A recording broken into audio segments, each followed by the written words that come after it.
Bon, donc bonjour à toutes et à tous. L'idée de ce second webinaire, c'est vraiment aujourd'hui de pouvoir mettre à l'honneur Christine Berger de CHB IMO, qui donc a une agence à Lyon, et pouvoir donc lui permettre de se présenter, de un peu prendre un peu de contexte sur son utilisation d'enchères IMO, et ensuite aborder avec elle vraiment la gestion des leads acquéreurs et leur qualification.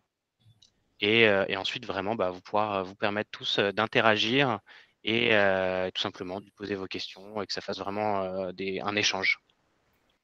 Bon, déjà, donc, bonjour Christine. Ça me fait vraiment plaisir qu'aujourd'hui, ce soit toi qui puisse un petit peu prendre la parole. Si je dis pas de bêtises, je pense que tu dois être une de nos premières clientes, puisque ça doit dater de juillet 2020. C'est possible, c'est possible. Mais je suis peut-être, t'es pas mon premier client à moi. En effet. Moi, c'est marqué vous, mais j'ai pas corrigé CHB IMO Christine. Donc, je me présente. Oui, très bien. Écoute, présente-toi et après, je te poserai les petites questions. Donc, moi, je suis donc agent immobilier indépendant et donc depuis que j'ai pu avoir ma carte professionnelle 2017, je fais des ventes sous forme d'enchères. Et donc, c'est pour ça que je dis avant Louis, Louis, il y a eu d'autres plateformes que j'ai essayées. Donc, il y a eu Auctionéo qui a mis la clé sous la porte. Et après, j'ai pris Cadran. Et là, avec Cadran, il n'y avait pas de dialogue. Donc, je me lassais un peu. Mais quand j'ai vu apparaître la plateforme d'enchères IMO, j'ai dit, tiens, je vais tenter. De toute façon, je suis mariée avec personne. Et Louis et toute son équipe ont toujours été vraiment à l'écoute de ce que je leur disais parce que c'est vrai que moi, je ne fais que ça. Au départ, j'avais gardé la transaction classique et plus je vendais en enchères, enfin sous forme d'enchères, plus j'aimais ça parce que je pense qu'on arrive vraiment au juste prix. Les vendeurs souvent veulent un prix trop fort. C'est rare que j'ai un vendeur qui me dise non mais faites comme vous voulez, ça c'est rare. Et donc, c'est pour ça que j'ai vraiment adhéré à ce système de vente. Ok, canon. Donc, si je reprends un tout petit peu, donc tu travailles avec nous depuis juillet 2020. Toi, tu fais des ventes sous forme d'enchères depuis 2017. Donc, c'est vrai que tu as quand même pas mal d'expérience sur ce créneau-là. Et c'était pour ça, tout simplement, qu'on t'a proposé aujourd'hui de prendre la parole. Est-ce que simplement tu peux nous dire un petit peu, moi je crois que j'ai à peu près un ordre d'idée du nombre de ventes que tu as fait avec nous depuis un an, ou un peu d'un an. Je crois que tu en as... Oui, je dis voir. Je crois que tu as fait 6 ventes avec nous. Oui, c'est ça. Réalisées ou compromis, parce que les dernières sont sous compromis. Et je voulais savoir donc, et déjà, qu'est-ce que tu penses de l'évolution de la plateforme et en fait, pourquoi toi, tu as souhaité donc faire des ventes interactives et arrêter finalement la vente traditionnelle? Alors, la plateforme L'évolution, c'est qu'on avait un vrai référent derrière, c'est-à-dire qu'il y a les textes de loi, les choses comme ça, et ça donne un bel appui. Quand des fois on se pose une question, on se dit ah oui, quel article je pourrais mettre en plus dans mon annonce, ou qu'est-ce que je pourrais rajouter. Donc, on a toujours ça derrière, c'est intéressant, quoi, les outils, voilà. Et puis, pourquoi j'ai voulu faire ça, c'est ce que je disais, c'est vraiment arriver au juste prix en un minimum de temps. Tout le monde sait que le vendeur en veut toujours trop cher de son bien. Donc, si on laisse faire les choses, le bien, il ne se vend pas. Et là, c'est le mettre devant la réalité du prix. Ok. Ouais, en effet, donc ça rentre complètement avec notre objectif qui était de se dire, parce qu'avec Paul, quand on a créé Enchères IMO il y a 2 ans et demi, notre objectif c'était vraiment qu'on observait sur le marché 2 typologies de biens, des biens qui vont se vendre en 24-48 heures, où l'agent est très heureux, mais techniquement, si on a vendu en 24-48 heures, on aurait peut-être pu avoir un meilleur prix pour le vendeur. Et d'un autre côté, des biens un petit peu en désuétude dans les stocks des agences, et il faut trouver une solution pour les redynamiser. Ok, très bien. Bien, écoute, je te propose déjà, est-ce que vous avez des petites questions pour Christine, ou sinon on passe sur le sujet qualification des leads, et j'imagine qu'ensuite ça va peut-être faire venir des interrogations ou des petites questions. Voilà. Je peux peut-être ajouter aussi que du fait qu'on est très très nombreux à Lyon, c'était aussi une manière de me démarquer et essayer aussi vis-à-vis de mes confrères de leur dire si tu n'arrives pas à vendre un bien, moi je fais que ça, donc je te le prends, on s'entend sur la commission et tu proposes une autre solution à tes clients. Oui. Donc là, j'ai fait aussi des ventes comme ça. Oui, complètement. Ouais, tu as travaillé en partenariat aussi avec d'autres agences en disant, moi, je sais faire des ventes interactives, je suis un peu experte là-dessus. On peut travailler ensemble et puis on partage nos zones. Ouais, très clair. J'ai pas vu de main se lever ou de personne prendre la parole. Donc, je propose qu'on avance et on passe sur la partie un peu qualification des leads. Si on reprend un petit peu le process d'une enchère, parce que finalement, c'est un peu ça qui est intéressant, c'est de savoir combien de temps, toi, tu vas commercialiser ton bien, etc., etc. Si on part donc de l'origine, tu as un mandat, tu as fait ton avenant en mandat pour pouvoir faire une enchère. Et donc, à ce moment-là, généralement, qu'est-ce que toi tu proposes et qu'est-ce que tu préconises comme période de commercialisation idéale? Alors, j'ai évolué sur la période que je travaille comme ça. Donc, maintenant, je commercialise 3 semaines. Okay. Avant, je faisais beaucoup plus court et je me disais, mince, si ça se trouve, je n'ai pas vu assez de personnes. Mais bon, le délai court, moins de 3 semaines, c'était trop vite. Mais 3 semaines, je trouve que c'est l'idéal. Et après, je propose donc aux vendeurs de faire l'enchère dans la semaine qui suit la 3e semaine, le jeudi. Parce oui, c'est vrai que tu fixes tout le temps jeudi, toi. En effet. Oui, avant, je fixais un mardi et je me suis rendu compte que c'est comme ça. Le week-end, il y avait encore des gens qui voyaient et on était trop juste. Donc, ça me permet d'avoir un vrai 3e week-end dans la commercialisation. Et donc, je fais la vente le jeudi de 13 à 14 heures, pendant 1 heure. Là aussi, j'ai évolué. Je voulais faire comme Imonote 24 heures, mais bon, la première fois, je n'ai pas dormi. Donc, je me suis dit, ça ne sert à rien, puisque tout se passe comme ça a été dit dans le dernier webinaire, dans la dernière demi-heure, et souvent avec des connaisseurs dans le dernier quart d'heure. Donc, ça ne sert vraiment à rien. Et votre site est très bien fait, donc on voit les gens qui sont connectés, et c'est top. Oui, ça peut permettre de jouer un peu le rôle de mettre des petites piqûres de rappel ou d'appeler ses participants pour leur demander où ils en sont. Si vous saviez si tu sais que tu avais quelqu'un qui était chaud, il ne faut pas hésiter à lui mettre une petite piqûre. Ok, donc toi, 3 semaines, tu fais une enchère d'1 heure.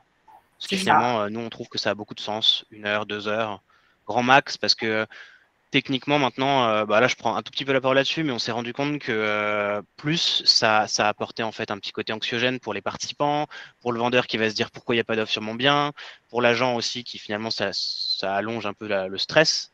Donc, de toute façon, si on avait la capacité d'inscrire les participants et de savoir que sur 10 minutes, ils seraient là, on pourrait faire une enchère sur 10 minutes. De toute façon, ça serait suffisant.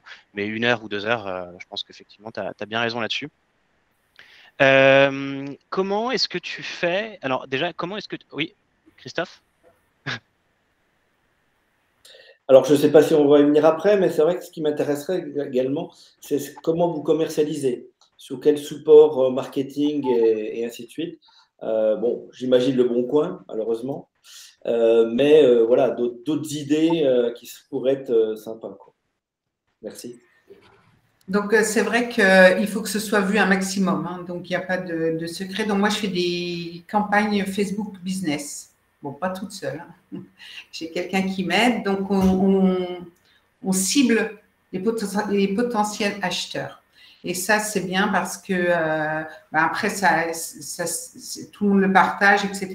Donc, ça permet, j'ai déjà eu une personne que je connaissais d'ailleurs et qui était amie avec moi sur Facebook et qui a vu l'annonce en me disant mais je ne savais pas que tu vendais ça. Alors qu'elle me connaît, etc. Elle me dit mais c'est ce bien-là que je veux. Et là, je lui dis, mais t'es sûre? Enfin, bref. Donc, elle l'a acheté, elle savait que je faisais des enchères, mais elle ne regardait pas systématiquement mon site. Donc, je vais sur Facebook Business, bien sûr sur Le Bon Coin. De toute façon, c'est comme ça. C'est le premier diffuseur. Tout le monde passe par là. Il n'y a pas de souci. Bien ici. Je suis sur Bien ici et la FNAIM. Je ne suis pas sur Se Loger. Je veux pas parce que comme je suis ponctuelle dans mes annonces, je n'ai aucune visibilité. Je n'ai pas l'abonnement qu'il faut. Donc, si je suis en partenariat avec une autre agence, je leur propose de diffuser eux sur Se Loger en mettant mes coordonnées. Oui, ils gardent leurs coordonnées et ils m'envoient les leads, quoi, les clients. Ça m'est égal. Je veux dire, l'essentiel vraiment, c'est qu'on soit vu un maximum. Et moi, je change mon annonce hein, tous les 5 jours, 6 jours. Quoi. Avant chaque week-end, je rechange l'annonce. Oui, tu veux dire au niveau du texte, de description, de présentation? De tout, les photos, tout. Ok, ouais, pour permettre à l'annonce de vivre pendant 2-3 semaines. Voilà, vraiment, elle est active. Ok. Bah, Christophe, est-ce que ça répond à peu près à votre question? Oui, oui, oui, juste une petite aparté. Moi, je suis aussi FNIM. Et je reçois tous les mois ou toutes les semaines les annonces, enfin les personnes qui ont vu, et je sais 0, 0, 0 à chaque fois. À la FNAIM, on n'est pas bien référencé, je suis d'accord. Alors, bien ici, j'y suis. J'espère que c'est en devenir parce que c'est un bon site. Oui. Parce que qui est ludique, qui est sympa, c'est que des professionnels. Mais c'est vrai que c'est encore le Bon Coin qui est quand même bien vu, quoi. Mais pour la FNAIM, moi, c'est plus pour le vendeur que ça fait bien. Oui, oui.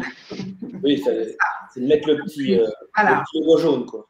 C'est ça, exactement. Ok. Si on continue donc un peu avec la suite du process, donc tu as diffusé à travers Le Bon Coin, Facebook, bien ici, etc. Donc tu diffuses évidemment sur la base du prix de départ. Tu mets le petit texte juridique qui permet bien de dire que le prix affiché, c'est un prix de première offre possible, honorable négociation inclus, qu'il n'y a pas de frais à participer à la vente, etc. Ensuite, comment est-ce que tu fais une fois que tu as des contacts d'acquéreurs ou de potentiels leads? Comment tu fais justement pour arriver à valider leur sérieux et à écarter ou en tout cas à trier un petit peu les acquéreurs à ce moment-là avant de les inscrire? Alors, ce que je n'ai pas dit et que je fais depuis le début, hein, depuis 2017, je fais une vidéo du mien. Donc, ils l'ont déjà vu.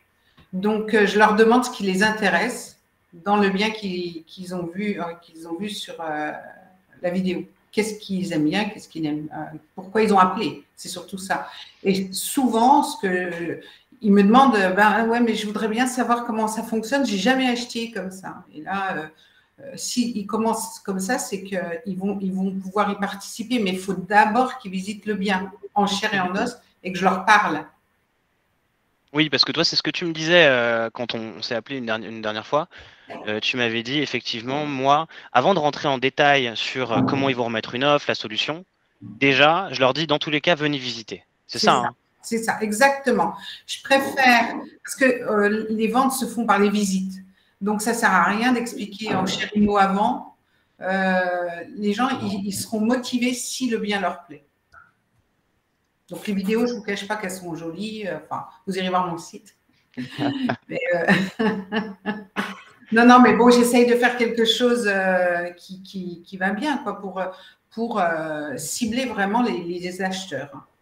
Ok, ouais, donc effectivement, toi, dans un premier temps, tu leur dis, dans tous les cas, venez visiter, et après, tu rentres en détail sur le processus, où justement, tu vas les inscrire, ils vont pouvoir se connecter le jour J, etc. Ok. Donc effectivement, moi, ma question d'après, c'était comment est-ce que tu abordes avec eux, dans ce cas-là, le sujet de la vente interactive, et tu vas le présenter aux acquéreurs? Alors, ben, assez à la visite. Donc, ils prennent la température, ça me plaît pas, etc. Bon. Et puis, ils sont tous curieux. Tous me disent, mais comment, j'ai jamais entendu parler de ça. Pourtant, j'achète, mais j'ai jamais entendu parler de ça. Et c'est là que je leur dis, ben, écoutez, pourtant, moi, je dis, je sais que ça a du mal. Enfin, c'est pas connu, c'est pas réservé aux notaires. C'est la même chose que chez les notaires. Ah oui, moi, j'ai déjà fait des offres sur Imonote, mais ça n'a jamais abouti, etc. Mais je dis, voilà, moi, c'est quelque chose. Enfin, je leur explique. J'ai un petit flyer que je leur donne, qui résume ce que vous avez dans le… D'ailleurs, je m'en suis inspirée de la boîte à outils et j'ai vraiment les grandes lignes. Et je dis, voilà, ça ne vous coûte rien parce que souvent, ils ont peur de ça. La première question, c'est, oui, vous ne m'avez pas expliqué, mais est-ce que à la bougie, chez les notaires, les taxes ne sont pas les mêmes? Donc, est-ce que nous aussi, est-ce qu'on doit mettre un chèque de banque? Je dis, non, mais alors nous, c'est extrêmement simple. Et je reviens toujours à la même chose en disant, c'est pour que vous achetiez au juste prix. C'est ce que je dis tout le temps. Et donc, les gens disent, ah oui, c'est vrai. Puis je dis, en plus, vous avez le temps de réflexion. Donc, ça, c'est ce que vous n'avez plus maintenant. Donc, ah oui, oui, c'est vrai. Et comment on fait? Et c'est là que je leur dis, ben voilà, il me faut votre carte d'identité, votre capacité de financement. Donc, moi, ça ne me regarde pas si vous avez 500 000 euros et que vous voudriez en mettre beaucoup moins. Mais je dis, moi, il faut que vous ayez au moins la mise de départ. Voilà. Et donc, les acheteurs, moi, je suis passionnée. Donc, je leur transmets ça et c'est vraiment pas un frein pour les acheteurs. Sauf, bon, ça m'est déjà arrivé une ou deux fois, quelqu'un m'appelle et me dise non, mais moi, jamais je ne ferai ça. Mais je dis pourquoi vous m'appelez pour me dire que vous ne le ferez pas? Ne vous inquiétez pas, il y a d'autres personnes. Mais ça m'est arrivé peut-être une fois et tout au début. Et c'est vrai qu'on se dit mais qu'est-ce qu'on peut répondre à ça? Ben, c'est pas grave, hein, il y en a d'autres qui achèteront comme ça. Ok. Donc, si je comprends bien, toi, effectivement, pour qualifier un acquéreur sérieux, il visite, tu vas lui poser des questions sur son financement, tu valides bien, évidemment, avec lui que le bien correspond à ses attentes, parce que ça n'a pas de sens d'inscrire un acquéreur qui serait juste là pour voir ce qui se passe. Et donc, ensuite, tu l'inscris sur Enchères Immo. Est-ce que toi, tu penses qu'il y a un bon moment pour inscrire tes participants ou tu fais ça au fil de l'eau dans le cadre de ton process? Oui, je le fais au fur et à mesure parce que, bon, je suis quand même très papier. Hein, donc, moi, je fais un bon de visite. Bon, enfin, si vous voulez, je vous dise, je fais un bon de visite, ils me le signent et quand ils ont un double, hein, et quand ils me demandent, par exemple, des PV d'AG, des trucs comme ça, j'écris tout derrière. Et après, si vous voulez, c'est ma fiche où je sais où j'en suis. S'il ne m'a pas envoyé sa carte d'identité, s'il ne m'a pas envoyé sa capacité de financement, je ne l'inscris pas encore quand même. J'attends vraiment d'avoir au moins ces papiers-là pour les inscrire sur Enchères Immo. Parce que sinon, mais bon, quand ils sont motivés, le lendemain, je l'ai, le soir même, quoi. Donc, ça dépend vraiment des gens. Mais je fais combien en moyenne de personnes qui s'inscrivent par vente? Alors, ben, ça dépend du bien, hein, c'est toujours pareil. Hein. La vente de cet été de la maison, là, j'avais 3 inscrits, j'ai eu 2 participants, j'ai fait 10 visites. Mais il suffit qu'il y en ait 2. Même une fois, j'ai eu qu'un acheteur. Oui, non, mais on est d'accord. Non, non, mais j'ai eu une très, très belle vente une fois où on est là. Oui, tu m'avais dit, c'est top. J'avais, je crois, 15 inscrits. Une quinzaine d'inscrits, mais bon, de toute façon, on sait très bien qu'il y en a qui ne vont pas suivre. Oui, après, le gros avantage, c'est que finalement, plus tu as d'inscrits, plus tu sais au moins que tu vas passer un peu un cap de valeur d'estimation ou de choses comme ça. Et après, toujours est-il de voir jusqu'à où ça va, mais effectivement, c'est toujours rassurant. Je ne sais plus, je crois que à la dernière sainte fois, tu avais 4 participants? J'en avais 4 ou 5, oui. Et il y en a 3 qui. 4, oh non, les 5 le voulaient vraiment, oui, c'est ça. Mais tu avais eu pas mal d'offres.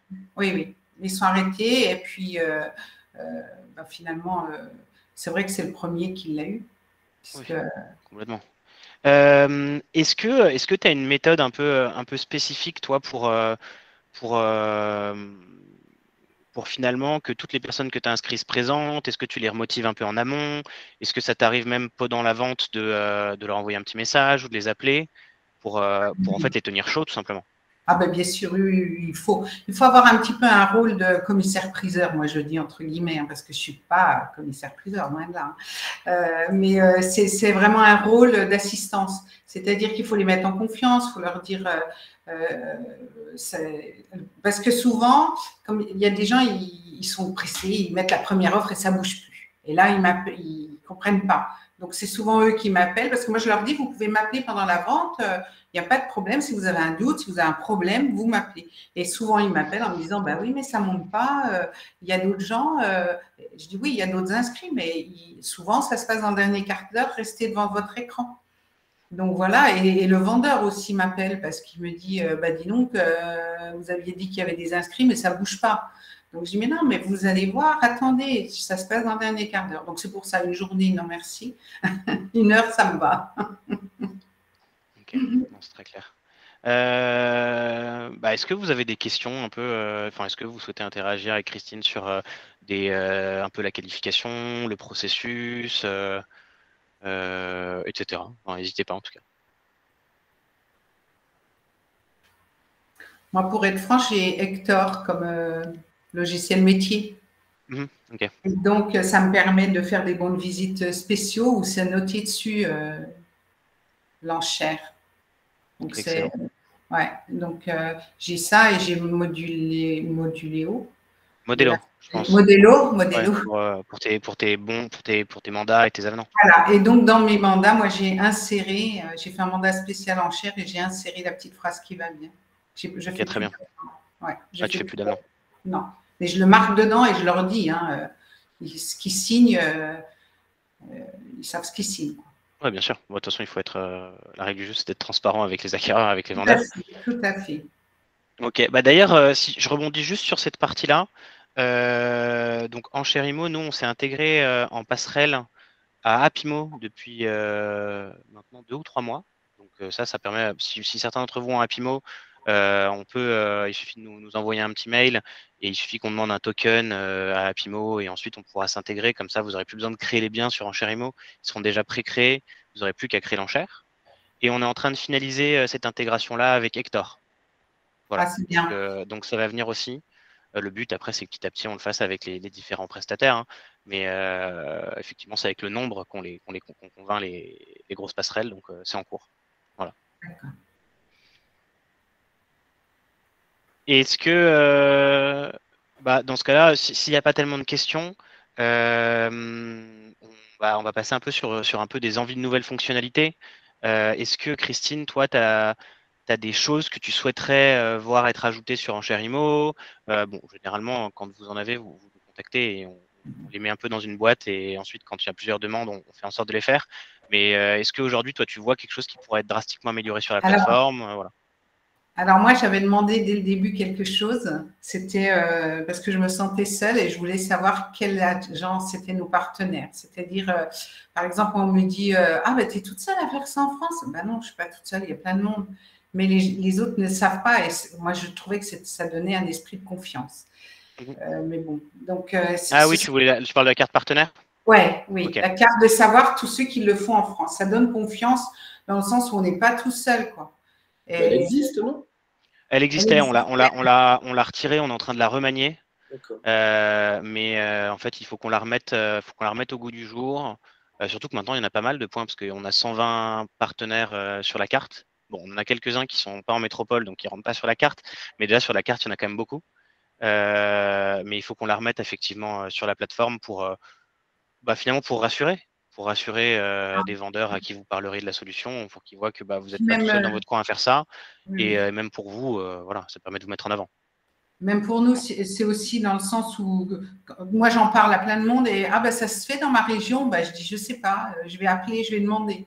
Alors que si je lui dis va sur Enchérimo et regarde, ils verront qu'on est beaucoup, quoi. Et ça rassure ça. Parce que franchement, en 2017, quand j'ai commencé, maintenant les gens sont plus à l'écoute de tout ça. Ils sont vraiment plus à l'écoute et ils me notent. Bon, ils en font quand même pas mal aussi des ventes, donc. Voilà. Donc, c'est important quand même de savoir qu'on n'est pas tout seul. Ok. Et est-ce qu'en dehors de cette carte, tu as d'autres choses peut-être qui existent déjà et que tu souhaiterais voir améliorer ou autre? C'est aussi un peu le but de ce type d'échange. Après, évidemment, ça sera ouvert aux autres. Hein. Enfin, tout le monde peut prendre la parole. Pour moi, c'est bien. Il y a du juridique, il y a un petit peu de tout. Moi, j'essaye d'insérer, je vais faire une présentation. Là, je vais me servir de votre YouTube, là. Mais il faut que je demande de l'aide. Mais je trouve que c'est bien ça, tout ça, ces outils que vous avez mis là, c'est bien, très bien. Et j'en vois pas d'autres. Ok. Si vous voulez, je vais essayer de vous partager la carte. Parce qu'on ne l'a pas encore remise en ligne, mais au moins comme ça peut vous donner un peu un ordre d'idée de ce qui se passe chez Enchérimo. Je vais vous partager mon écran un instant.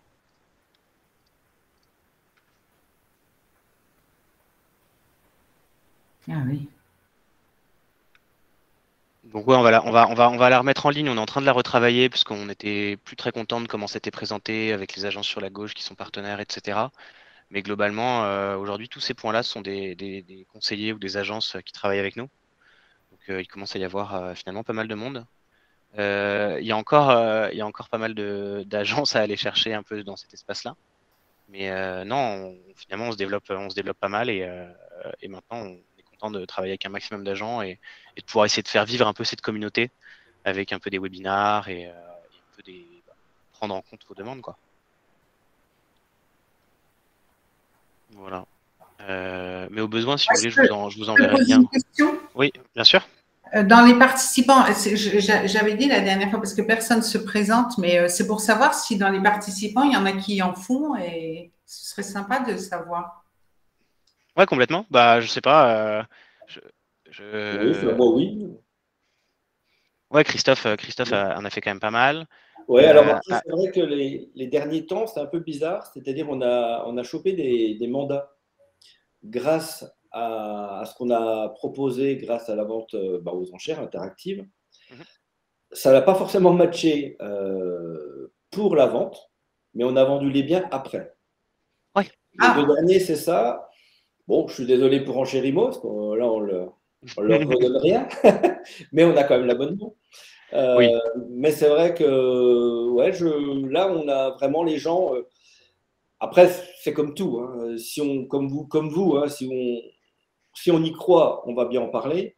c'est Et ça. puis, les gens vont valider. Si on n'y croit pas ou on est un peu tiède, voilà. Donc moi, on est trois à l'agence. Il y a une personne, Cathy, qui est motivée. Moi aussi, mais je fais un peu moins de terrain.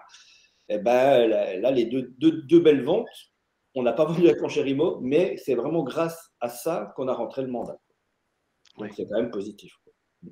Mm. Donc, Carrément. il faut aussi intégrer ça. Alors, je ne sais pas si les autres, c'est le cas ou ainsi de suite, mais c'est pas perdu, quoi. Une fois qu'on a le mandat, même si ça n'a pas matché au préalable, on a encore le mandat et on peut le retravailler. Et on s'est aperçu que la clientèle n'était pas forcément la même non plus. Ah oui. Ouais. Alors, ça dépend du bien. Là, c'était un bien forte rénovation, 4 murs avec un toit, grosso modo.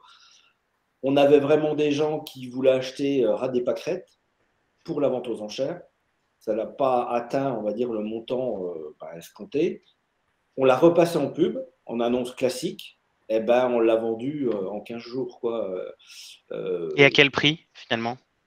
Au prix on l'a fort? vendu au prix pratique. C'était une maison à 100, de tête 110 000. On avait un prix de réserve à 100 000 qui Mhm. n'a pas été atteint. Je crois que c'était 95 de tête. Ouais, on était arrivé sur 95 hein, sur Ouais, Enchérimo. et on l'a vendu 105. Quoi.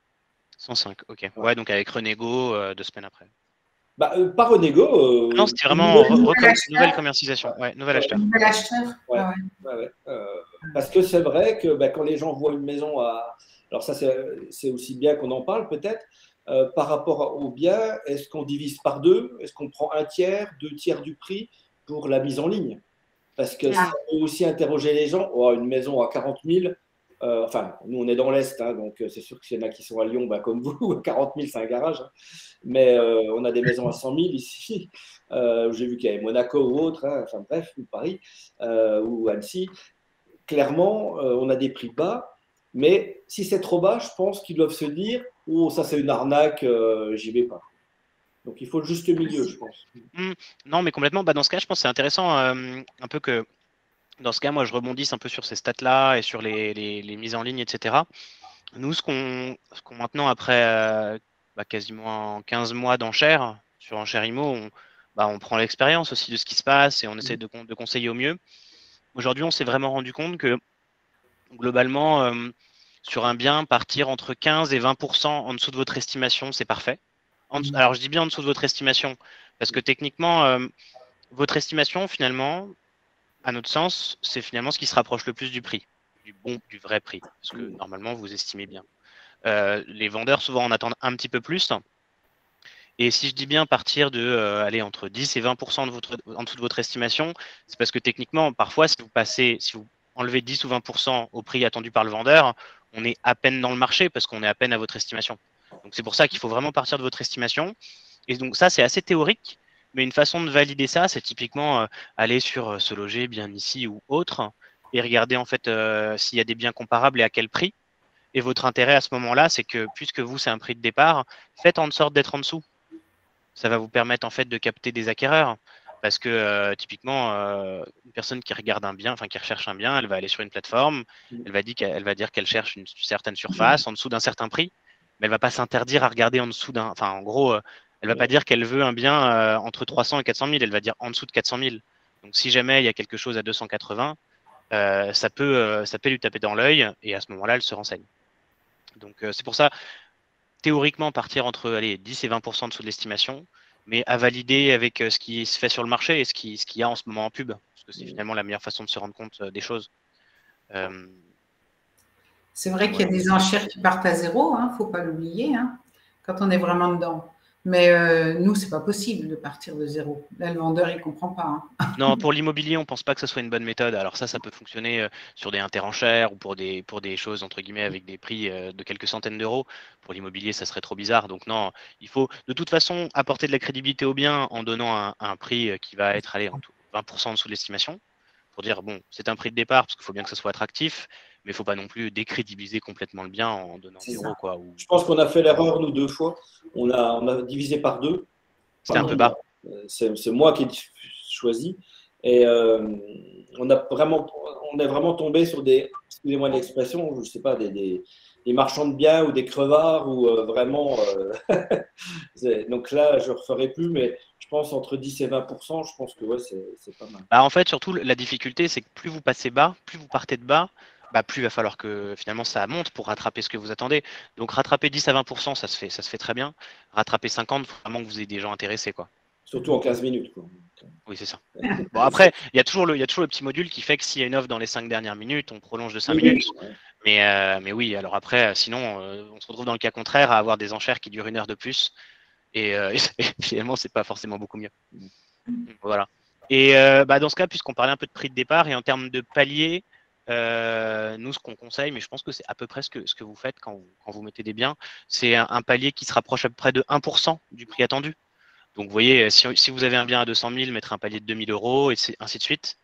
Et pareil, si vous avez un bien à 500 000, 5 000 euros, etc., avec un minimum de 1000, parce qu'en effet, même si vous avez des biens à 70 000, à un moment, il faut quand même que ça monte un petit peu. Les seules fois où on a vu moins que 1000 euros comme palier, c'était justement pour des garages. Ça nous est arrivé, là, on a vendu des box ou des garages à quelques dizaines de milliers d'euros. Et à ce moment-là, un palier de 5000, de 500, de 500, ça fonctionne bien. Est-ce que sur les autres présents, peut-être vous avez des interrogations, des questions sur la solution, ou sinon, si tout est bon, on vous laisse repartir au boulot. Donc, il n'y a que Valentin qu'en fait alors, pour l'instant. Ah, Valentin est connecté avec un compte Valentin Para, mais c'est Christophe. Oui, c'est mon fils, mais bon, oui, on n'est pas tous effectivement au top en informatique. Alors, c'est sur son compte, je ne sais pas comment changer, j'ai peur. Oui. Non, moi, la seule chose que je voulais savoir, il fallait combien de ventes pour avoir un pull en Cherimo. Ah, alors moi je vais vous dire techniquement j'en ai pas fait de vente, mais non je sais pas. Si vous voulez on va faire un jeu concours comme ça. On va dire que celui qui fait le plus de ventes chaque mois a un pull. Ah bah. Donc là ça enregistre toujours. Hein. Exactement. C'est noté. Ça enregistre, il n'y a pas de problème. Si vous faites plus de 3 ventes le mois prochain, vous avez votre pull. Allez, 2 ventes. 2 ventes. Sinon, dans les autres présents, alors je ne vois pas tellement parce qu'il y a 6 personnes qui sont dans un bloc, mais j'ai cru voir passer quand même certains participants qui ont fait des enchères. Alors oui, tu as raison, parce qu'il y a Lisbelle, je vois qu'il y a Lisbelle qui est là. Non, il y en a d'autres. Mais Louis, ce que tu pourrais peut-être à la rigueur faire, c'est aussi parler un peu de peut-être des prochaines arrivées sur la plateforme. Ouais, carrément. Ça peut être intéressant. Et même avoir votre avis sur ça d'ailleurs. Complètement. Alors là, nous, on a deux jolis chantiers sur la plateforme. Le premier chantier, c'était de se dire comment on fait post-vente pour vous permettre, sans que ça soit trop compliqué avec des mails ou des coups de téléphone, de simplement nous indiquer qui a remporté la vente et à quel montant. Donc maintenant, ce que vous pouvez faire quand une vente est terminée, si vous allez dans l'interface Enchères.imo, dans l'historique, vous aurez vos différents participants avec leurs offres. Vous pouvez simplement cliquer sur retenir une offre. Et comme ça, derrière, ça boucle et on sait qui finalement a remporté la vente quand c'est le cas. Donc ça, c'est la première chose qui a été mise en ligne. Et la deuxième chose là qu'on souhaite mettre en ligne, c'est une demande qui est pas mal remontée de certains partenaires.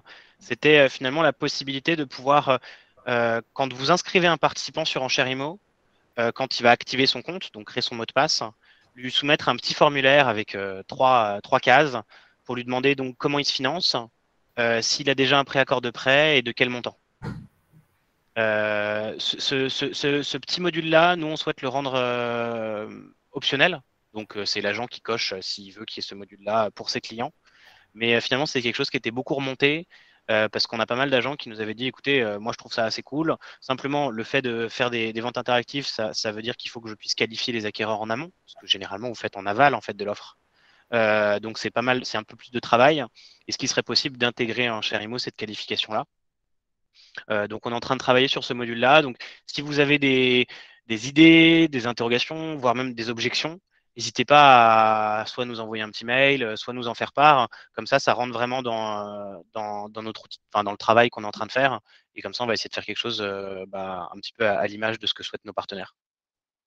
Moi, j'avais une question. Si je ne me trompe pas, vous avez levé des fonds Oui, tout à fait. avant le salon Rent. Oui. Alors, c'est vrai que ça fait un petit peu quelques temps que je n'ai pas forcément regardé le site. Mais ces fonds aujourd'hui, hormis ce que vous venez d'expliquer, mais ce n'est pas des coûts incroyables, quel est son usage?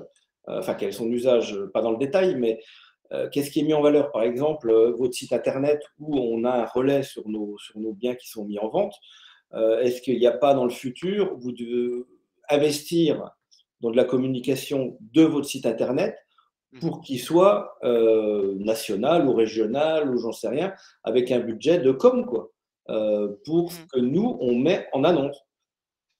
Ouais, pour qu'en fait, finalement, vous l'idée là, ça serait quand Sharimo se transforme en média, comme un Bien Ici ou un autre, ou un Le Bon Coin, etc. Voilà, enfin. Mais je dis pas, on n'atteindra pas ce niveau-là tout de suite, mais en Non, gros, enfin, c'est pas sur mon le propos, concept. mon propos, c'est de communiquer plus ou de le mettre en avant par rapport à des budgets. De toute façon, le digital, c'est ça, hein. On met du budget, on est vu, on met pas de budget, on n'est pas vu. Sûr. Donc moi, ma question, elle est. Enfin, je pensais pas vous poser cette question, mais vous levez des fonds. Et aujourd'hui, je vois pas grand-chose par rapport à ces fonds. Alors, je sais même pas si c'est 10 000 euros, 1 million d'euros, 5 millions d'euros, moi, hein, que vous avez eu, mais je vois pas vraiment une dynamique d'investissement. Ok. Non, techniquement, on a levé les fonds en fin d'année. Donc, de toute façon, je peux vous le dire, hein, tout est public. On a publié sur LinkedIn un post aujourd'hui. Ça a été annoncé. Donc là, Cher et moi a levé 800 000 euros. L'idée de ces 800 000 euros, globalement, c'est deux gros usages. Étoffer l'équipe de suivi client, accompagnement et commercial, hein, et recruter des développeurs pour améliorer la plateforme. Donc là, on est en train de faire les deux. On fait des recrutements. Typiquement, William, que vous pouvez voir là, nous a rejoint la semaine dernière pour la partie accompagnement de nos clients. On a recruté là plusieurs développeurs. L'idée, c'est vraiment de pouvoir petit à petit justement améliorer l'outil, créer des intégrations avec les passerelles pour vous simplifier la vie à ce niveau-là. On est en train de travailler là sur la refonte des pages d'enchères pour les rendre un peu sous forme de marque grise. L'idée, ça serait de faire en sorte que quand vous inscrivez un client, un participant à l'enchère et qui se connecte, finalement, il se retrouve sur une identité visuelle entre ce qu'on fait nous et ce que vous faites vous. L'idée, c'est qu'ils ne sortent pas tellement de l'écosystème de l'agence qui met en place l'enchère. Pas mal de petites choses comme ça. Effectivement, il y a aussi une partie qui va être allouée sur le budget communication. Maintenant, comment dire? Nous, on essaye de se retrouver finalement entre un média, puisque les annonces sont sur Enchère.imo, et d'un autre côté, on veut vraiment, et c'est ce qu'on préfère mettre en avant, un outil qui vous permet justement d'aller capter des mandats, d'aller trouver des solutions sur des mandats existants, et finalement tout ce système d'enchères qu'on met à disposition avec le côté juridique, les plaquettes marketing, etc. Alors pour l'instant, c'est vrai qu'on a plus axé sur cette partie-là, mais effectivement, oui, il y a peut-être, je note complètement la question sur la partie budget com et tout ce qu'on pourrait faire pour mettre en avant. Oui, ne serait-ce qu'un post LinkedIn toutes les semaines, ce que j'avais dit l'autre fois. C'est vrai que si vous faites nous, comme disait monsieur, on n'est pas habile, mais on sait liker et puis on sait partager après. Mais on ne sait pas faire les posts, c'est compliqué pour moi perso. Faut que je prenne, faut que ça rentre dans les clous. Mais vous, je suis sûre que vous n'avez pas pour longtemps et nous, on like derrière. Non, mais en effet, vous avez raison, il y a vraiment ce travail d'ensemble. Alors, pour revenir rapidement sur la levée de fonds, malheureusement, à chaque fois, on pense que ça arrive très très vite. Finalement, on a débouclé les fonds qu'à la rentrée, donc ça se met progressivement en place. Il y a deux choses pour nous qu'on voit un peu comme vision à long terme. C'est avoir cette première mission, comme disait Louis, de venir plutôt faire en sorte que le client, que l'acheteur se retrouve chez vous et vraiment pas impacter cet acheteur-là. Donc ça Parce que là, on vous a présenté cette histoire de marque blanche, marque grise, mais à plus long terme, ça serait même d'aller directement sur votre site en utilisant voilà, des moyens techniques pour pouvoir créer l'enchère chez vous. Et utiliser cette deuxième partie de médias et de le développer pour créer de la visibilité sur vos ventes. En effet, voilà. Sans aller dans le détail, voilà, c'est grosso modo ce qui devrait se passer. Ok, donc avant l'été, il y aura quand même du changement, quoi. Avant l'été, il y aura du changement. Je pense qu'on peut même dire que on préfère être optimiste. D'ici mai, il y aura pas mal de changements. Ouais. Clairement. Le but, c'est vraiment maintenant de pousser, quoi. Non, puis On a même pour nous, la montré. nouveauté, quand on rentre dans un train-train, je ne veux pas dire qu'on laisse de côté, mais voilà, quand il y a une nouveauté, ça nous redonne un petit coup de boost aussi, quoi. Donc, Ouais, complètement. parce que Mais nous, l'idée, on ne fait pas, peut-être, madame fait, j'ai l'impression, 100% d'interenchère. Nous, on est à 2%. Donc, Ouais. voilà, on a fait une très bonne année 2021, mais en vente interactive, on est en devenir. Et vous aussi, quelque part. Et si vous grandissez, nous, on grandit, puis voilà, quoi, ainsi de suite, quoi. Complètement. Ah, mais complètement. Et c'est justement d'où l'intérêt de ce type de webinaire, c'est d'aller récupérer vos retours et même surtout vous encourager à, si vous avez des retours, des envies, des suggestions, nous les transmettre, qu'on étudie un peu la faisabilité, l'intérêt, et si l'intérêt est partagé, le mettre en place. C'est un peu l'avantage aussi justement d'avoir une boîte, enfin une startup relativement jeune, agile et qui en plus a les moyens aujourd'hui de pouvoir tester de nouvelles choses. Ah oui, et je me rappelle maintenant pourquoi vous avez enlevé la carte interactive. Exactement, ouais. On a un concurrent pirate. Voilà. Il y en a un qui a fait son. Moi qui ai pratiqué les autres, c'était des startups aussi, entre guillemets, mais ils n'étaient pas du tout à l'écoute des clients. Donc, ce que j'apprécie vraiment chez vous, c'est que, vous voyez, l'histoire du webinar, d'échange, etc., ça permet de recadrer ce qu'il faut faire, quoi, pour ne pas être dépassé trop vite, quoi, parce que c'est la concurrence à mort, c'est terrible, quoi. Donc, moi, dans l'Est, j'ai vu que j'étais tranquille pour l'instant. Ouais, pour l'instant, du côté de Montbéliard. À Montbéliard. Ah, mais je crois que je vous ai appelé parce que j'avais quelqu'un qui voulait faire vendre son appartement comme ça. Et je lui ai dit, attends, je vais demander. Et puis finalement, elle l'a vendu, je ne sais pas comment. Mais... Ouais, je crois que je t'avais donné en effet, Christine, les coordonnées de Christophe. C'est ça. Et après, quand j'avais suivi un peu le dossier, tu m'avais dit que finalement cette personne avait vendu tout seul. Comme quoi, il y a des belles synergies à faire avec. C'est ça, c'est vrai. Hein. Donc là, vous êtes à Lyon, hein, c'est ça? Oui, mais je ne suis pas lyonnais, je suis Lorraine. Ah, parce que moi, j'ai une recherche pour un client, c'est un appartement T2 à 50 000 €, place des terreaux. Vous avez ça? Vous allez avoir l'embarras du choix. J'imagine. Bon, parfait. Non, voilà, n'hésitez pas à prendre contact entre vous. Et s'il n'y a pas d'autres questions, dans ce cas-là, on va arrêter le webinaire là. Simplement, on va vous envoyer un mail donc, avec les coordonnées de William. Comme ça, n'hésitez pas, il rejoint Hamza dans la partie Customer Success, donc comme ça, vous avez les coordonnées chacun. Et n'hésitez pas vraiment à aller vers eux quand vous avez des interrogations sur des mises en enchères, des questions de clients, peut-être qui vous reviennent, et des idées qui vous passent par la tête, comme pour améliorer la plateforme. On est preneur vraiment de tout ça. Donc William, c'est le dernier arrivé, c'est ça? Exactement. Ouais. Ouais. Après, il y en a d'autres du côté tech, mais ils ne sont pas dans le webinaire. On ne voit pas Hamza, mais il a été top à ma dernière vente parce qu'il a dépanné un papy. Bravo et merci parce qu'il voulait absolument surenchérir. Je savais qu'il n'avait pas le budget, mais je ne lui ai pas dit. Et je savais qu'Hamza, j'ai dit, ça va être d'un compliqué, mais non, il a eu la patience. Et il m'a encore dit, il m'a appelé l'autre jour pour savoir si c'était vendu. Il m'a dit, vous remercierez bien la personne qui m'a aidé à surenchérir. Avec plaisir, Christiane. Merci à vous. Merci, bonne journée à tous. Parfait, bonne journée à tous et puis à très bientôt. À très bientôt, au revoir. Et Chantal, je crois que je ne vous entends pas, mais on envoie un mail pour que William prenne contact avec vous. Parfait, à bientôt. Au revoir à tous. Au revoir.